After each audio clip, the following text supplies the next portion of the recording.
I wouldn't do it any other way. Wake up every morning wanting to go to work, and it's really not work, it's just waking up every morning and living life. When I was a little boy, I always knew I wanted to farm. Just had never wanted to do anything different, I guess. When I was little, my dad really made us feel like we were part of the farm. He made us feel like it was ours. Is Leighton gonna stay on the cart? Or are you gonna put him on the sprayer? My children have farmed with me since they were about 8. You know, I mean, they've driven tractors for me. They were my crew. They were the ones I counted on. They come home from school and they would be on the tractor.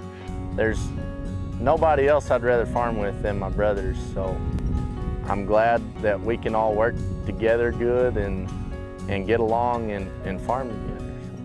My whole life I've pretty well known that farming is what I was gonna do. Working with my brothers and my dad, you know, you always have your moments here and there, but yeah, you can't beat it. At an early age with all of our boys, we realized that they had a passion for farming, and they talked from an early age about coming home, so I kind of thought that they would come home, but at the same time, you know, we definitely told them if you want to do something else, you pursue that.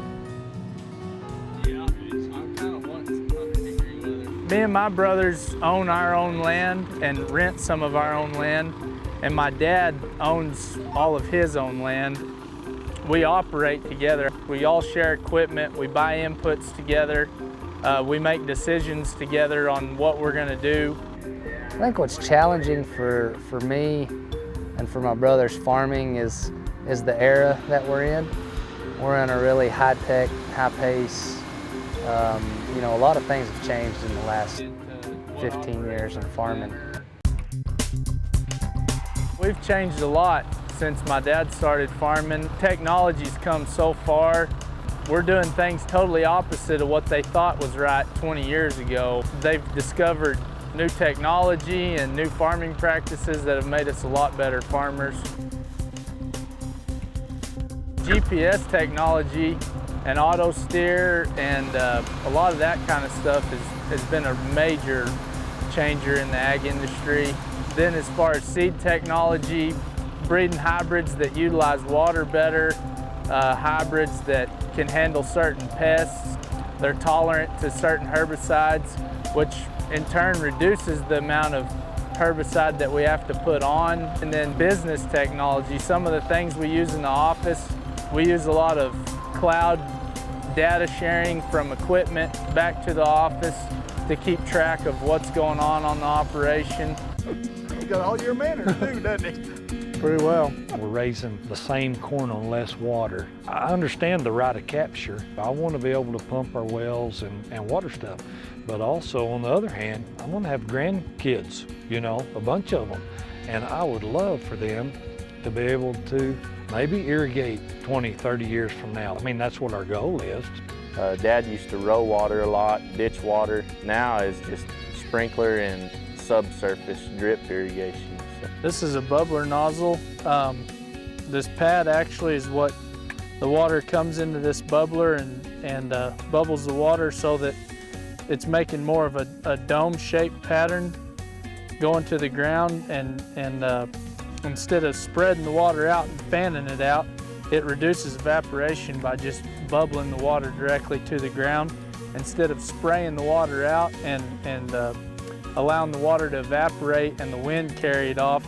This eliminates a lot of mists in the air and it helps reduce evaporation. The NRCS has actually helped us cost share some of these so that we could add these to some pivots just to help us save water.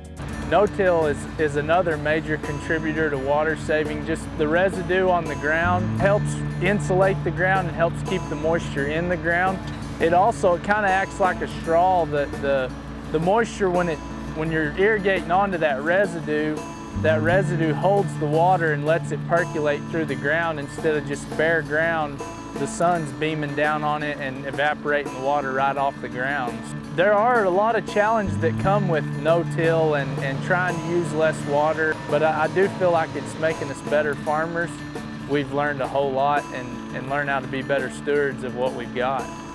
You know, I think a lot of people think that farmers are just kind of some dumb old hicks out there growing corn, but it's not. It's a totally different atmosphere. It's aggressive. There's a lot of technology involved. There's a lot of money involved. It's more of a business nowadays than it's ever been. I live here and I want my kids to be able to live here, and so I want to protect the environment that I farm in.